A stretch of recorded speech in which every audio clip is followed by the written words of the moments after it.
Gate के बाहर खड़े होकर एक पल घर का मुआयना किया। चारों तरफ जगमगाती लाइट और पटाखों की आवाज़ अलग ही खूबसूरती की छटा बिखेर रही थी। अंदर से आती ढोलकी की आवाज़ और उस पर थिरकते हुए गाने और औरतों की हंसी ठिठोली और फिर मेहमानों का जमावड़ा, क्या कुछ नहीं था। चांदनी ने सब देखा और एक लंबी आह भरी, जैसे किसी जंग के लिए खुद को तैयार कर रही हो। आप यहाँ क्या कर रही हैं? अंदर नहीं जाना है क्या? निखत ने आते ही सवाल दागा। हाँ, बस चल ही रही हूँ, चांदनी ने सिर हिलाकर जवाब दिया। मन का भारीपन चेहरे पर ना उभरे, इसीलिए चेहरे पर गंज भरी की हंसी चिपका रखी थी। यूं भी वो यही तो करती आई थी। अंदर का माहौल देखकर उसे हैरत नहीं हुई। उसकी सोच के मुताबिक बच्चे को सब घेरे खड़े थे। दादी आके बुलाए ले रही थी। घूम घूम के वो मिठाइयाँ बांटने के लिए डब्बे संभाल रही थी। आखिर खुशियों की बात तो थी ही। मिसेज आलम अब दादी बन चुकी थी। सास से एक ओहदा ऊपर बढ़ गई थी तो खुशी तो लाजमी थी। यूं भी लोगों को मूड से ज़्यादा ब्याज से लगाव होता है। चांदनी बेटा, बहुत अच्छा हुआ तुम आ गई। अब किचन तुम संभालो। वैसे भी बेटी आ गई है तो माँ को किचन में। मुझे किस बात की फिक्र, मिसिज आलम। क्या काम अपने अंदाज में ही बल खाती चली गई। पीछे से चांदनी ने फीकी स्माइल दी थी। ऐसा नहीं था कि वो खुश नहीं थी। खुश क्यों ना होती, वो भी तो बुआ बनी थी। लेकिन पिछले महीनों का रवैया आंखों में घूम गया था, जिसकी वजह से वो आने से कतरा रही थी और ना चाहते हुए भी मन में कड़वाहट घुल गई थी। लेकिन चाचा के फ़ोन करने के बाद उसे यहाँ आना ही पड़ा। वैसे भी तो ये रस्में दुनिया है। अपना काम पड़े तो लोग गधे को भी बाप बना लेते हैं। फिर तो यहाँ मुफ्त की नौकरानी मिल रही थी। चांदनी ने सारे गिले शिकवे की पोटली बांधी और अंधेरे कुएं में धकेल के लग गई। अपने काम में आज बच्चे का नामकरण था, इसीलिए वो जल्दी जल्दी हाथ चलाने लगी। यहाँ गिने चुने लोगों को बुलाया गया था क्योंकि पार्टी बाद में करनी थी, इसीलिए गिन के अभी कुछ 20-25 मेहमान आए थे, जिनमें से अपने खानदान और कुछ करीबी थे। भाभी, आपको पानी ज़्यादा गर्म तो नहीं लग रहा है? अगर गर्म है तो और ठंडा कर दूं? चांदनी ने सवाल किया था। अरे चांदनी, जच्चा है, सारा शरीर टूटा होता है, पानी ठंडा क्यों दे रही हो? ना पता कितनी टाइम सावधानी रखनी पड़ती है। खैर छोड़ो, ये दुख भी किस्मत वालों को ही मिलता है। तुम क्या समझोगी? ये पहला कटाक्ष था जो चाची के हवाले से आया था और उन्होंने अपने जुमले को अदा करके चांदनी को मातृत्व का एहसास दिलाना ज़रूरी समझा था। रहने दो भाभी, ये क्या जाने, माँ को ना ये सब पता होता है। माँ बनी होती तब ना जानती कैसे क्या होता है। देख चांदनी, अब मियाँ आए तो खुद को अच्छे डॉक्टर को दिखा लियो। भाई अकेला आदमी कोई आदमी है। मेरी सन्ना बेटी को देखो, शादी के साल भर के अंदर ही बच्चा हो गया। ससुराल वाले पूरे नाज उठाते हैं उसके। और इस बिचारी को देखो, शादी के 7 साल हो गए लेकिन अब भी गोद सूनी है। बुआ की बातों में चिंता कम और ताना ज़्यादा नजर आ रहा था। चांदनी का दिल किया कि वो चीख चीख कर कहे, मैंने अपने मन से अपनी गोद सूनी रखी है, या मेरा बच्चा नहीं जो मुझे जीने का अधिकार नहीं है। लेकिन दिल के फफोले दिल में ही रह गए और होठों ने चुप्पी साध ली। उसने वहाँ चुप रहना ही बेहतर समझा। चांदनी ने लगभग आधा काम खत्म कर लिया था। बाकी के काम के लिए उसने सोचा था कि वो किचन में से निकलेगी ही नहीं। वो तो किचन से ना निकली, लेकिन आंसू शायद रास्ता भूल गए थे जो आंखों से होते हुए गाल पर जा फिसले थे। पिछली बार जब घर पर बुलाया था, चाची ने अपनी बहू को उसके पास नहीं आने दिया था। उनका मानना था कि ऐसी हालत में चांदनी की परछाई भी नहीं पड़नी चाहिए। उनकी बहू दुनियावी रस्म निभाते हुए सलाम करके ऐसे गायब हुई थी जैसे गधे के सिर से सींग। यूँ तो चाची ने सबको दावत पर बुलाया था, लेकिन चांदनी को ताना देना उन्होंने अपना वहाँ भी अधिकार समझा था।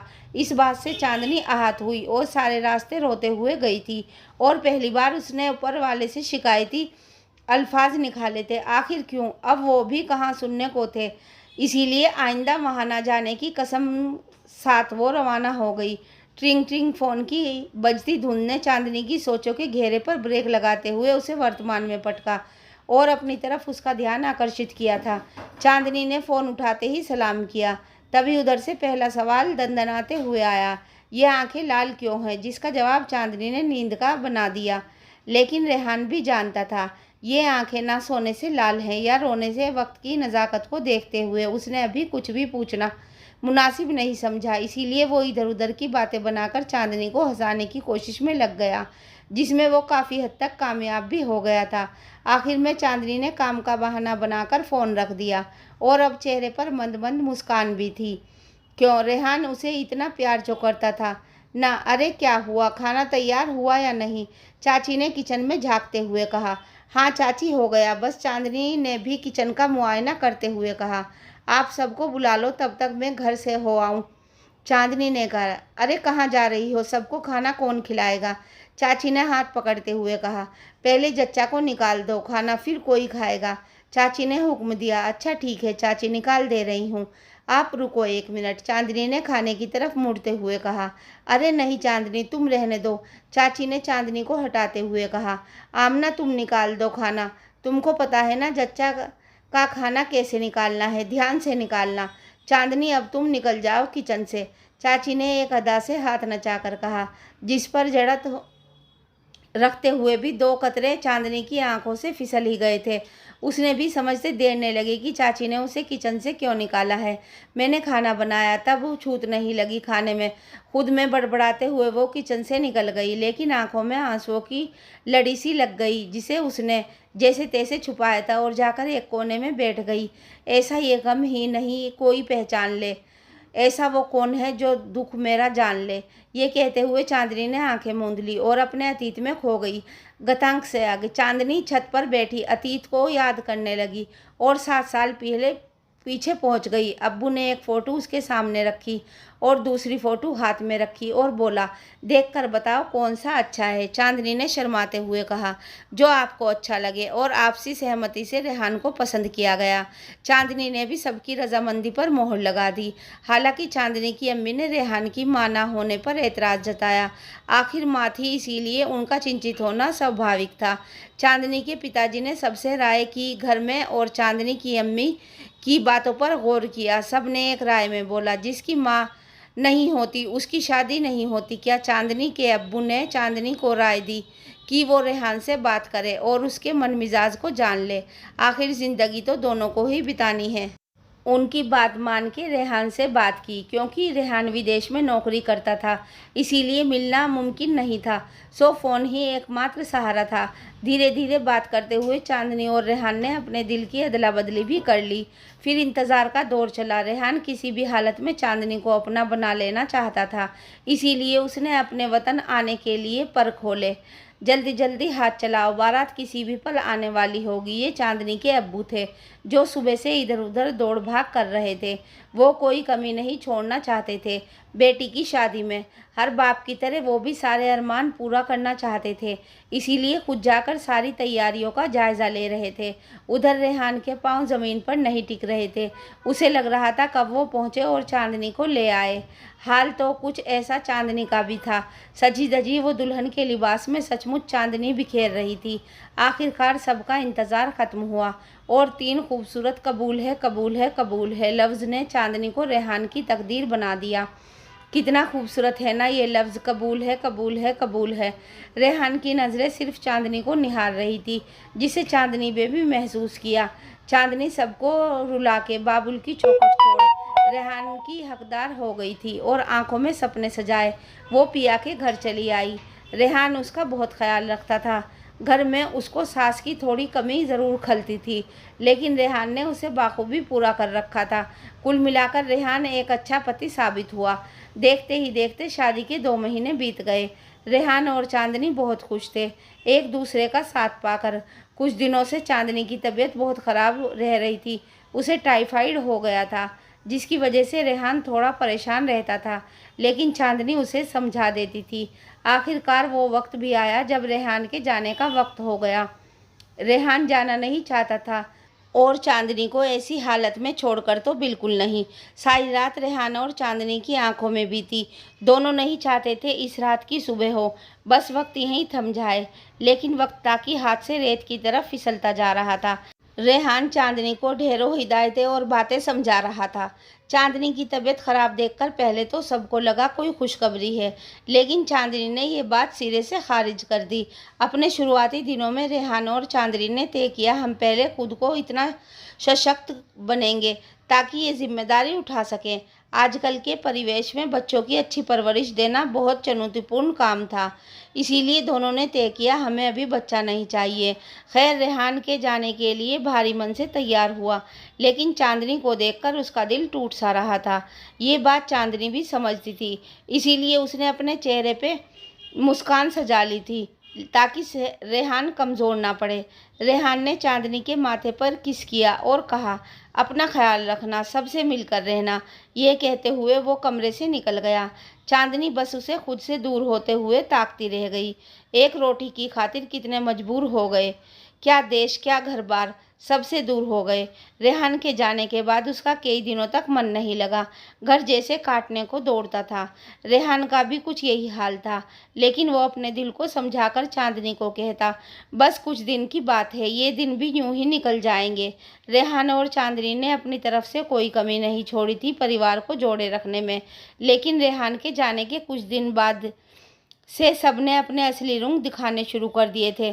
चांदनी पर पहला कटाक्ष उसकी चाची सास ने ये कहते हुए किया कि उनके खानदान में अभी तक कोई बहू ऐसी नहीं है जिसको इतना समय लगा हो बच्चा होने में।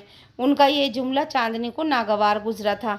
ना चाहते हुए भी वो चुप रही, क्योंकि जाने अनजाने में वो उनकी निजी जिंदगी में दखलंदाजी कर रही थी। अब वो सबसे थोड़ा ना कहती कि हमने अभी बच्चा नहीं करने का सोचा है, सो उसने चुप्पी साधना ही बेहतर समझा। एक दिन तो हद हो गई, जब अपनी जेठानी के बच्चे को गोद में उठाया तो उसकी बड़ी जेठानी ने ये कहते हुए बच्चा उसकी गोद से ले लिया कि बच्चे खिलाने का इतना शौक है तो खुद का पैदा करो। ये सुनकर चांदनी को ऐसे लगा जैसे उसने बच्चे को उठा के कोई जुर्म कर दिया है। उस दिन और आज के दिन तक उसने किसी बच्चे को गोद में नहीं उठाया था। उसके दिल में डर बैठ गया था उसकी गोद से अपना बच्चा ना छीन ले। पहले तो ये बातें उसने रेहान से छुपा के रखी थी, लेकिन धीरे धीरे उनके तानों में होता इजाफा रेहान के कानों में भी जा टकराया था। अब तो हर बात में उसे बांझ का ताना मिलने लगा था। उसे याद करके एक सर्द लहर उसके दिल पर बीती थी। तभी निखत ने उसके पास आकर उसकी सोचों पर ब्रेक लगाया। आप ही चलो, सबको खाना खिलाओ, बुला रही चांदनी भारी मन से नीचे आई है। चाची का दिल का जख्म फिर से ताज़ा हो चुका था, लेकिन फिर भी उसने सारे फंक्शन में अच्छे से भाग लिया और मन की पीड़ा को कुछ देर के लिए दिल में दफन कर दिया था। उसने सबको अच्छे से खाना खिलाया और सारे काम ख़त्म किए और करीब रात के 11:30 बजे अपने घर जाने को तैयार हुई। तभी मिसिज आलम ने उसे मिठाई का डब्बा थमाते हुए कहा, चांदनी ध्यान रखना, इस बार ऐसा हो कि ये मिठाई का डब्बा मुझे वापस मिले। उन्होंने इस अदा से कहा जैसे चांदनी जानबूझकर मां नहीं बन रही है। जाते जाते भी उसकी आंखों में आंसुओं की लड़ी लग गई। चांदनी झलकती आंखों के साथ बिस्तर पर आई। कोई पहली बार ऐसा नहीं था कि वो अक्सर रात को करवटें बदलते और रोते गुजारती थी। वो अभी सोचों में गुम ही थी कि उसके फ़ोन पर रेहान का नंबर चमका। वो जानती थी रेहान उससे क्या पूछने वाला है। उसके लिए वो खुद को तैयार करने लगी। उसने फ़ोन को उठाया और सलाम किया। रेहान ने सलाम का जवाब दिया और चांदनी को खोज सी नज़र से देखने लगा और चांदनी नज़रें बचाने की कोशिश करने लगी। चांदनी का ऐसा बुझा बुझा चेहरा देखकर रेहान के दिल के 100 टुकड़े हो गए थे। उसने भारी मन से बोलना शुरू किया, तुम वहाँ क्यों गई थी? रेहान ने पहला सवाल दागा। चांदनी खामोश थी और रेहान जवाब के इंतज़ार में था। फिर चांदनी ने खुद को समेटा और धीरे से मिमियाते हुए बोली, जान चाचा ने कॉल किया इसीलिए जाना पड़ा, नहीं जाती तो वो बुरा मान जाते। चांदनी ने बहलाने की कोशिश की। रेहान ये बात जानता था। उसने बस इतना कहा, मेरी बीवी की कोई बेइज्जती करे या उसकी आंखों में किसी ने आंसू लाए, मैं उसको छोड़ूंगा नहीं। रेहान दबे गुस्से में बोला, क्योंकि उसे पता था वहाँ क्या हुआ होगा। वो बात दोहरा के चांदनी को तकलीफ़ नहीं पहुँचाना चाहता था, इसीलिए नपे तुपे लहजे में बोलने की कोशिश की। चांदनी रेहान को देखकर मुस्कुराई। रेहान पर टूटकर प्यार आया, जैसे रेगिस्तान में उसकी बंजर ज़मीन पर हरियाली आ गई हो और उसका अंग अंग खिल गया हो। वो अपना सारा गम भूल गई। यूं ही रेहान ऐसे ही तो करता था। पति पत्नी का रिश्ता भी होता ही ऐसे है। ज़िंदगी की राह में एक थके तो दूसरा उसे हौसला देता है। जहाँ भी ऐसे ही हो था। जब वो थक के हारने लगती तो रेहान उसकी ढाल बनकर खड़ा हो जाता था। इधर उधर की बातें करने के बाद उसने नींद का बहाना बनाकर उसने फ़ोन रख दिया, लेकिन उसको नींद कहाँ आने वाली थी। वो ना चाहते हुए भी एक बार फिर अपने अतीत में कुछ टटोलने लगी, जहाँ उसे खाली हाथ लौटना था। हाँ हाँ, हम तो दुश्मन है ना, तुम्हारी बीवी ही सिर्फ सच्ची और सती सावित्री है, मिसिज हैदर हाथ नचाते हुए बोली। चांदनी खामोश खड़ी थी, उसे कुछ समझ नहीं आया कि वो क्या बोले। शादी को 2 साल से ऊपर हो गए हैं, लेकिन अभी तक तुम्हारी औलाद नहीं है। समाज में हम क्या मुंह दिखाएंगे, लोग भी तो हमसे पूछ रहे हैं ना। इसीलिए मैं तुम्हारी दूसरी शादी करवाना चाहता हूँ। रेहान के वतन लौटने के बाद चांदनी और रेहान की उनके बड़े भाई के पास पेशी हुई थी, जहां रेहान ने भाई से दूसरी शादी करने का फैसला सुनाया था और दुनिया भर का ज्ञान दिया था। ये सब सुनकर रेहान गुस्से से आग बबूला हो गया था। फिर भी उसने अपने बड़े भाई का लिहाज करते हुए अपने गुस्से पर जब्त रखते हुए कहा, ऊपर वाला हमें जैसे रखे, औलाद दे या न दे, मैं चांदनी को तलाक नहीं दूंगा, ना ही दूसरी शादी करूंगा। वो दो टूक कहता हुआ चांदनी को वहां से लेकर निकल गया। हालांकि चांदनी ने रेहान को समझाने की कोशिश की थी कि वो दूसरी शादी कर ले, लेकिन ये चांदनी को पता था कि वो कितनी बार टूट के और कितनी हिम्मत से ये अल्फाज निकाले थे। रेहान ने चांदनी से सवाल किया, ठीक है मैं दूसरी शादी कर लूँगा, लेकिन तुम इसकी गारंटी देती हो कि उससे मेरे औलाद होगी? अगर उससे भी मेरी औलाद नहीं हुई तो तुम और कितनी शादियाँ कराओगी? रेहान ने लगभग गुस्से से बोला और चांदनी के पास उसका कोई जवाब नहीं था। रेहान अपनी बातों से टस से मस ना हुआ। चांदनी रेहान को अपना जीवन साथी पाके अपनी किस्मत पर रश करने लगी। सच में वो बहुत खुशकिस्मत थी, जो रब ने उसको अपने नेमत से यह नायाब हीरा निकालकर चांदनी का नसीब बना दिया था। लेकिन दुनिया की रस्में निभाने के लिए उसको दुनिया के साथ चलना ही था। रेहान जब आता चांदनी के साथ बहुत हंसी खुशी से रहता और ये देखकर सबके सीने पर सांप लौटते थे। सब एक जबान में बोलते, बताओ बांझ पर इतना लाड़ लुटा रहा है, अभी जवानी है ना, समझ नहीं आ रहा, बुढ़ापे में समझ आएगा। अरे तुम्हें नहीं पता, मुझे तो लगता है कुछ कराकर खिला दिया है इस कलमुही ने, तभी मियाँ इतना लट्टू है। कुछ ऐसे ही अल्फाज चांदनी के कानों से टकराते, लेकिन रेहान के सामने किसी का मुंह नहीं खुलता था। पीठ पीछे सब बातें बनाती रहती। ये बात रेहान भी अच्छे से जानता था, इसीलिए वो और जलाने के लिए चांदनी से लाड उठाता था। इन सब के बीच रेहान का फिर से जाने का वक्त आ गया। उसकी छुट्टियां खत्म हो गई थी। वक्त जैसे पंख लेकर उड़ गया था। वो जाना नहीं चाहता था, लेकिन भारी मन से फिर उसने चांदनी से विदा ली और चांदनी यहाँ फिर अकेले रह गई। वो जा रहे हैं मेरे पहलू से ऐसे, साथ उनके जान जा रही हो जैसे। रोक लूँ उन्हें किस दिल की फरमाइश है, लेकिन हालातों ने कहा अजीब सी है ये फरमाइश, जिससे उसने पहली बार उम्मीद लगाई थी, लेकिन रब को शायद कुछ और ही मंजूर था और अपनी उम्मीद की किरचियाँ उसने खुद ही बटोरी थी। धर रहमान के अब्बा की तबीयत भी खराब रहने लगी थी। चांदनी पूरे दिल से उनकी और घर वालों की सेवा करती थी, लेकिन उनके रवैये में कोई बदलाव नहीं आया था। कई बार उनका हौसला जवाब दे देता, लेकिन वो ससुर और अपने पति की खातिर फिर से खुद को समेट लेती। औरत की यही तो कहानी है, टूटना बिखरना उसके व्यक्तित्व की पहचान है। ससुर चांदनी को अपनी बेटी की तरह मानते थे, जिनका मान चांदनी भी बाखूबी रखा था। पूरे घर में एक वही थे जिन्हें चांदनी की फिक्र रहती। चांदनी उनके पास जाकर ढेरों बातें करती थी और अपना मन हल्का कर लेती। हालांकि मिस्टर नईम अपने अनुभव और जेठानियों की चालबाजियों के बारे में बताते, लेकिन चांदनी बस हंस के टाल जाती थी। ऐसा नहीं था कि वो समझती नहीं थी, बस वो मन में कोई खटास नहीं लाना चाहती थी। आखिर उसका यहाँ से मन बेजार होने लगा, इसीलिए उसने सोचा मायके का चक्कर लगाऊं। रेहान को यही तो बस चाहिए था कि कैसे वो मायके जाने के लिए राज़ी हो, क्योंकि रेहान अपने घर वालों के बारे में जानता था, इसीलिए वो चांदनी को मैके आने को कह रहा था। लेकिन हर बार चांदनी ससुर की तबीयत का बहाना बनाकर मना कर देती और रेहान भी चुप हो जाता। यूं भी जब रेहान ने मिस्टर हैदर की बात नहीं मानी तो उन्होंने किनारा कर लिया। उन्हें बहुत धक्का लगा था रेहान ने उनकी बात क्यों टाली, इसीलिए घर में और दिल में उन्होंने दीवार खड़ी कर ली, जिसका रेहान को दुख तो बहुत हुआ, लेकिन उसने चांदनी को जाहिर नहीं होने दिया। चांदनी को मायके आए कुछ 1 महीना हुआ था, लेकिन रेहान नहीं चाहता था कि वो घर पर जाए, इसीलिए उसे बहाना बनाकर रखा था कि मैं आने वाला हूँ, दोनों साथ चलेंगे। इसीलिए चांदनी भी रुकी हुई थी, लेकिन उसका दिल अपने ससुर की तबीयत पे अटका हुआ था। तभी एक खबर आई जिससे चांदनी को बहुत बड़ा धक्का लगा। चांदनी के ससुर बहुत सीरियस कंडीशन में हॉस्पिटल में भर्ती थे और वो लगातार चांदनी से मिलने को कह रहे थे। चांदनी ने जब सुना तो वो झट से ससुराल वालों जाने के लिए तैयार हो गई। वो भी रास्ते में ही थी कि उसके ससुर का इंतकाल हो गया।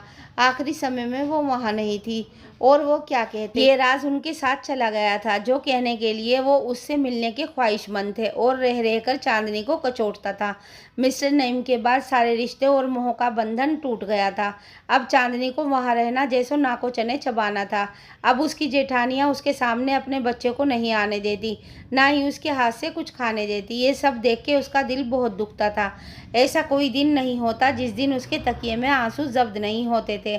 अब तानों के तौर पर उन्हें रोज़ सुनने को मिलता, अगर बच्चा होना होता तो कैसे भी हो जाता। अरे बहन, पिछले जन्म का पाप है जो इस जन्म में मिल रहा है। पता नहीं कब बांझ का मुंह देखना छूटेगा।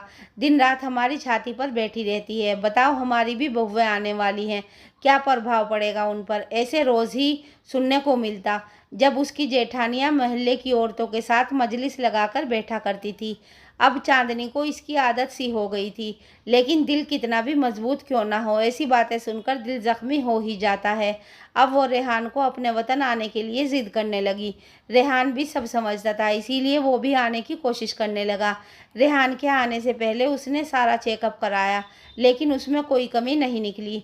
ये बात सुनकर वो खुशी से फूले न समाई, जैसे उसे जीने का मकसद मिल गया हो। डॉक्टर ने उसे समझाया कि पति पत्नी को कम से कम 3 महीने का साथ रहना ज़रूरी है, उसके बाद हम जान पाएंगे दिक्कत कहाँ आ रही है। उसने रेहान को बताया तो वो भी घर आने के लिए कोशिश करने लगा। वो भी जल्दी से जल्दी चांदनी के पास आ जाना चाहता था। रेहान अपने वतन लौट आया था और इस बार दोनों ने एहतियातन डॉक्टर को भी दिखाया था। इस बार उन दोनों को पूरी उम्मीद थी कि कोई अच्छी खुशखबरी मिलेगी।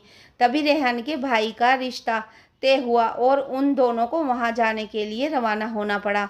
हालांकि चांदनी थोड़ा जाने से हिचकिचा रही थी, वो जाना नहीं चाहती थी, लेकिन वो रेहान का मुंह देखकर जाने के लिए तैयार हुई।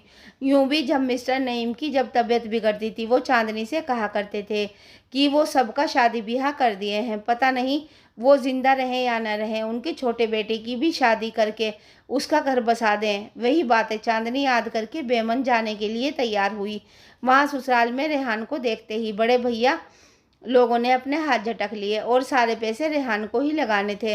रेहान थोड़ा परेशान हुआ कि उसने कभी ब्याह शादी की जिम्मेदारी नहीं उठाई है, वो सब कैसे करेगा। रेहान ने दूसरी शादी से मना कर दिया था, इसीलिए बड़े भाई उससे खफा खफा रहते थे और उन्होंने सारे कामों से अपना पल्ला झाड़ लिया था। ये बात रेहान बेखूबी जानता था। उसको थोड़ा दुख हुआ, फिर उसने अपने पापा की कही बात याद आ गई, इसीलिए अपना फर्ज समझकर उसने अपने छोटे भाई की शादी करने का बीड़ा उठाया। इधर चांदनी की कुछ दिनों से तबीयत थोड़ी खराब रहने लगी थी। काम के चक्कर में वो ध्यान ही नहीं दे रही थी। घर में इतना सारा काम फैला हुआ था, उसे समझ नहीं आ रहा था कि वो कैसे क्या करे। अरे चांदनी, तुम ठीक तो हो? क्या हुआ है तुम्हें? रेहान ने घबराते हुए पूछा। नहीं जान, बहुत सख्त चक्कर दे रहा है, थकावट सी लग रही है, अजीब सा जी हो रहा है, चांदनी ने बताया। काम के चक्कर में तो बिल्कुल खाना पीना ही त्याग दिया है। सब जानती हो कि घर में तुम्हें कोई पूछने वाला नहीं, तो खुद तो ध्यान रखना चाहिए था ना। मैं कहाँ कहाँ देखूंगा। रेहान थोड़ा झुंझलाते हुए, थोड़ा परेशान होते हुए बोला। जान, मैं बिल्कुल ठीक हूँ, आप कुछ ज़्यादा ही परेशान हो रहे हैं, उसने समझाया। हाँ, हमारी तो आंखें ही नहीं हैं, हमें कहाँ दिखता है, रेहान ने तंज कसते हुए कहा। रेहान को ऐसे देखकर चांदनी को उस पर टूटकर प्यार आया था। चांदनी को कुछ भी हो जाए तो रेहान ऐसे ही परेशान हो जाता था। कुछ नोकझोंक और कुछ रस्साकशी में देवर की शादी जैसे तैसे बीत गई। तब रेहान और चांदनी ने चैन की सांस ली थी। एक दिन रेहान और चांदनी कमरे में बैठे हुए थे, तभी रेहान की बहन ने दरवाजे पर दस्तक दी। अपनी बहन को दरवाजे पर देखते ही रेहान ने कहा, आप आइए ना अंदर, बाहर क्यों खड़ी हैं? रेहान की बहन ने कहा, मैं तुम दोनों से कुछ कहना चाहती हूँ। रेहान ने कहा, हाँ हाँ आपी, क्यों नहीं, बोलिए क्या कहना चाहती हैं? रेहान ने कुछ परेशान होते हुए पूछा। उसे लगा कि कोई परेशानी की बात होगी। बहन भाई का प्यार भी ऐसा है, बहन को ज़रा सा भी परेशानी में देखकर भाई परेशान हो ही जाता है। रेहान की बहन ने बोलना शुरू किया। मेरे ससुराल के पास एक माता रहती है, वो बहुत पहुंची हुई है, उसके पास दूर दूर से लोग दिखाने आते हैं और एक ओझा भी है। एक काम करो, इन दोनों से तुम दिखाओ, आखिर हमारा भी तो दिल करता है हम भी बुआ बने, घर भर में नज़र दौड़ा लो, सबकी औलादें हो गई हैं, एक तुम लोग ही ऐसे हो। जो परेशान होते हुए बोली। रेहान की बहन की ये बात सुनकर रेहान और चांदनी एक दूसरे को देखने लगे। ठीक है आप ही, आप पता बता देना, मैं जाकर इन्हें दिखाऊंगा। रेहान बस इतना ही बोल पाया। रात को कमरे में क्या हुआ जान, आप इतने परेशान क्यों हैं? रेहान को चुप देखकर चांदनी ने सवाल किया। मैं कल तुमको आप ही के बताए पते पर ले चलूँगा, वरना उनको बुरा लगेगा और तुम भी सुनाओगी। इतना कहकर वो चुप हो गया। रेहान को ऐसे चुप देखकर उसे कुछ भी कहना मुनासिब नहीं लगा, इसीलिए वो भी लाइट बंद करके लेट गई। अगली सुबह चलो जल्दी से तैयार हो जाओ, हम आप ही के यहाँ चल रहे हैं, रेहान कमरे में दाखिल होता हुआ बोला।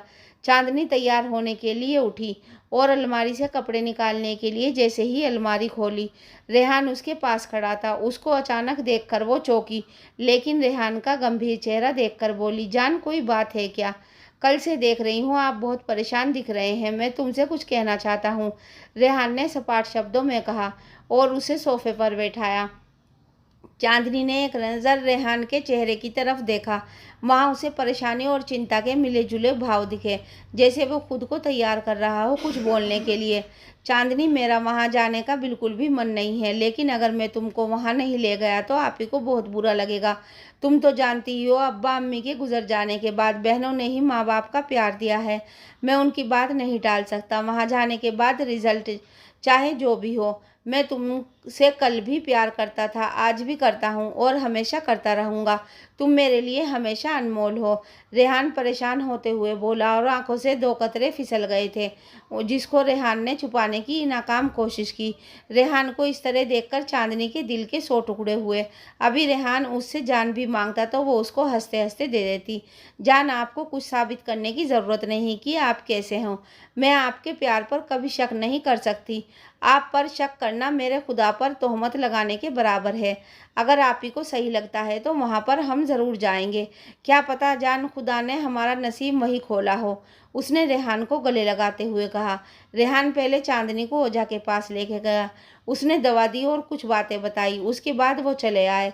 रास्ते में उन्हें एक बच्चा रोता दिखा।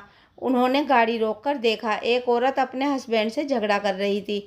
वहीं पास में बैठा बच्चा रो रहा था। मालूम करने पे पता चला कि पति खाता पीता है और वो बच्चे के दूध के पैसे भी दारू पी गया।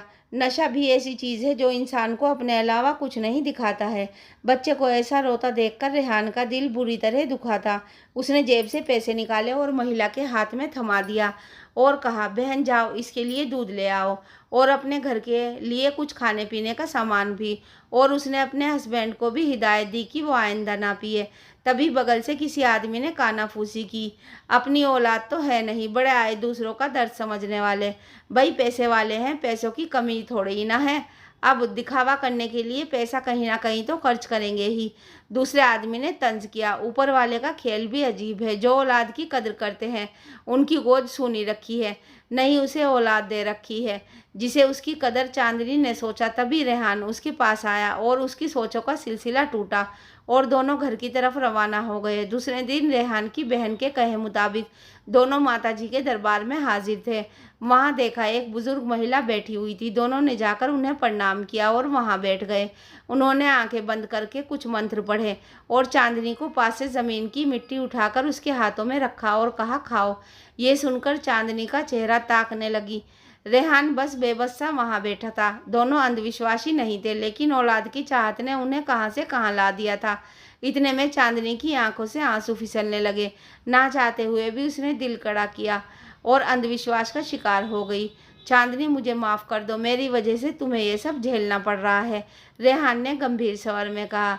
अरे नहीं जान, इसमें आपकी क्या गलती, शायद मेरी किस्मत में यही सब लिखा है, उसने फीकी हंसी हंसते हुए कहा। बहुत दिनों से चांदनी की दादी उसे मिलने के लिए बुला रही थी, लेकिन देवर की शादी की वजह से वो अपनी ददिहाल नहीं जा पा रही थी। अब जब सब चीज़ संपन्न हो गई थी तो उसने दादी के यहाँ जाने का फैसला किया। रेहान उसे लेकर उसकी दादी के यहाँ चला गया। वहाँ पहुंचकर भी उनकी हालत कुछ दूसरी नहीं हुई। वहाँ भी लोग तरस की निगाहों से देखते हुए। कुछ लोग सलाह देते हैं कि अब आए हो तो यहाँ दिखा लो, वहाँ दिखा लो, ये डॉक्टर अच्छा है। रेहान और चांदनी बस चुपचाप सुन के रह जाते थे। वो क्या ही कर सकते थे और किस किस को क्या समझा सकते थे। आगे की कहानी सेकंड पार्ट में देखिए। फ्रेंड्स, वीडियो कैसी लगी कमेंट सेक्शन में ज़रूर लिखिएगा और हमारी वीडियो अच्छी लगी तो प्लीज़ लाइक शेयर और चैनल को सब्सक्राइब करना मत भूलिएगा।